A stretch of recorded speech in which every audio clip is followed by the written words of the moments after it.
Bears fans should be excited about this. We are just one day away from the official schedule release, and we are getting some news and information as we are leading up to that point. Welcome to Bears Digest, ladies and gentlemen. I'm your host, Dylan Guinzy. Thank you for joining me once again. And we are just one day away from the official schedule release, and this year, I am very surprised that we have not had many leaks on the Bears end. We've obviously had leaks on the international games, which we'll get to, and some other items like a couple of the first primetime games of the year. But the Bears have not been included in any of those as of yet, which leads me to one thing in my prediction today on the schedule in terms of where the Bears will be at on that schedule in week one. But we're going to have a full schedule release today, and you guys are going to react to it. I want to hear everything from your guys' side in terms of where the Bears are at, what their schedule looks like, the difficulty. What do you guys think will happen on your end? I am curious on what you guys are thinking all the way through. We are just one day away. Again, May 14th, tomorrow, from the schedule release. I absolutely love that Caleb Williams is on the cover of this. The NFL put this out. This is their media marketing, and Caleb Williams is on the cover of the schedule release. If that doesn't tell you that the attention is there, that the Bears hype is real, and the Caleb Williams hype is real, I don't know what else to tell you, man. He's on there with Jackson Smith and Jigba, Myles Garrett, and of course, Josh Allen, who the Bears do play against this year, and that game will probably be an absolute must-watch as well. But before we get into the video here today, guys, just wanted to make sure we talked about our sponsor on today's video. If you or your child spent years growing up on social media and experienced serious mental health struggles, you should hear this. Recently, a jury ordered Meta and YouTube to pay millions for their role in designing and promoting addictive platforms.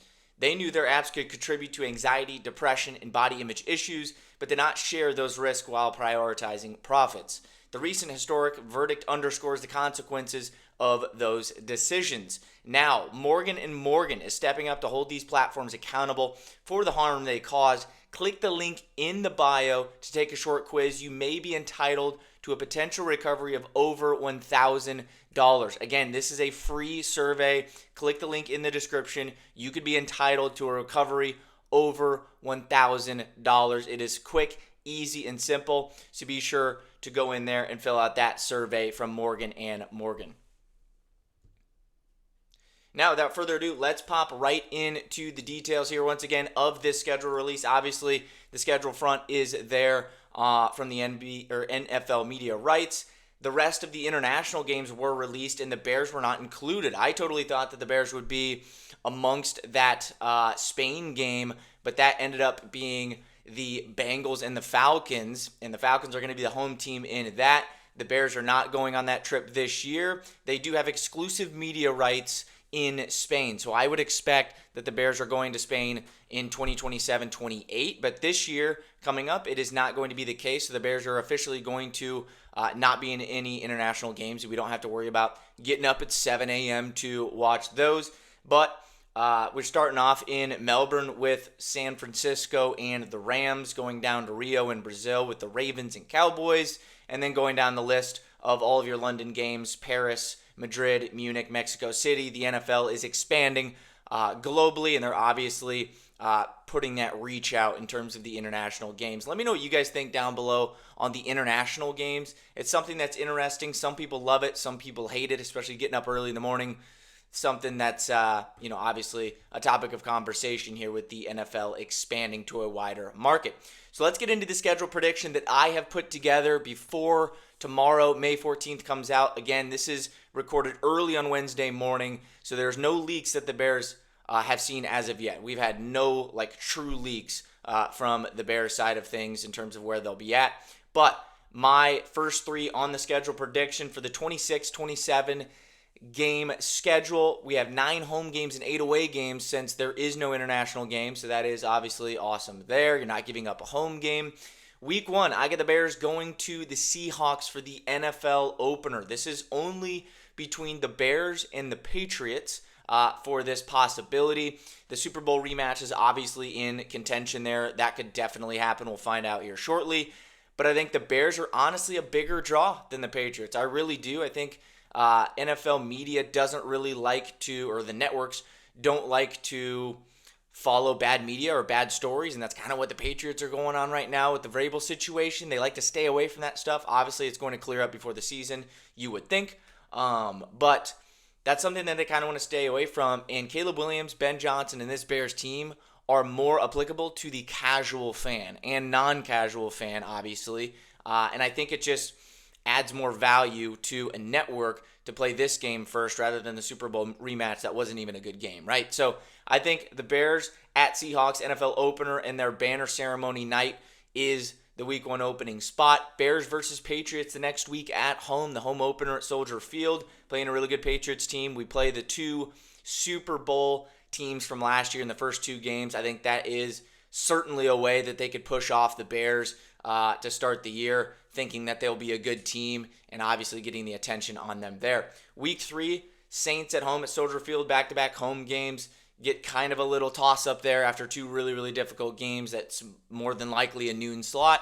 That's my prediction for the first 3. Now games 4 through 7. Bears at Vikings, the first divisional game for Chicago, going over to Minnesota. Bears versus Buccaneers on Thursday Night Football. The NFL seems to be putting more of an emphasis on Thursday Night Football this year. I think Amazon specifically is really pushing for better games, and it's not just toss away division games or bad teams playing against each other. They're really pushing for these good games on Thursday Night Football. We got the Lions and the Bills opening their new stadium there on the second week of Thursday Night Football. So I could totally see some good Thursday Night Football games this year, and the Bears at Buccaneers would be an awesome one there at Soldier Field Thursday Night Football. Bears at Panthers week 6. That is going to be a tough one there. Usually it's not, but the Panthers are pretty solid. I think they're going to be solid once again next year. Week 7, Bears versus Jets. Kind of another game that you got to win. A toss-up there, or a toss-in there, I guess you could say. And you should absolutely obliterate the Jets on your home turf there in week 7. Now, week 7 and on, I kind of just threw in here. Didn't want to put any more lists on it. Wanted to just release this out. Obviously, the Jets, week 7. But then Bears versus Eagles, week 8. That is at home at Soldier Field since we played at Lincoln Financial last year. And that was obviously the turning point for this team. And it was a really, really fun game to watch there. Bears at Packers, Monday Night Football. One of these games or both will be prime time. As you can see here, looks like both of them. In my prediction, I think just the amount of draw that it gets from the fan bases and people across the country, I think media networks are just salivating over this. So at Packers on Monday Night Football, then a nice bye in week 10. That's a perfect spot for a bye week there. Thanksgiving game against the Lions. So a couple of divisional games in a row, and I think the Bears are going to be back on Thanksgiving here this year. It's always fun in my opinion. I kind of like it. It's just nostalgic, and I like watching the Bears play on those days and those holidays. Sometimes, but not both. And I think they'll be back in that slot against the Lions on Thanksgiving.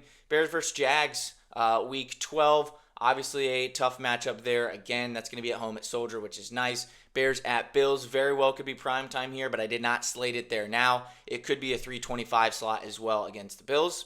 Bears versus Vikings again, divisional, and then divisional again, week 15 against the Packers, rounding out the year here, kind of like what we started with last year.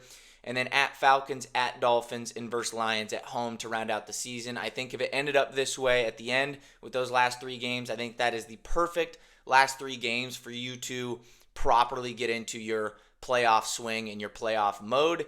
So I think that is awesome there. But that is my schedule prediction. Let me know what you guys think down below. Always curious to hear your guys' thoughts, opinions, maybe what you've heard from certain people, some certain leaks that you believe in.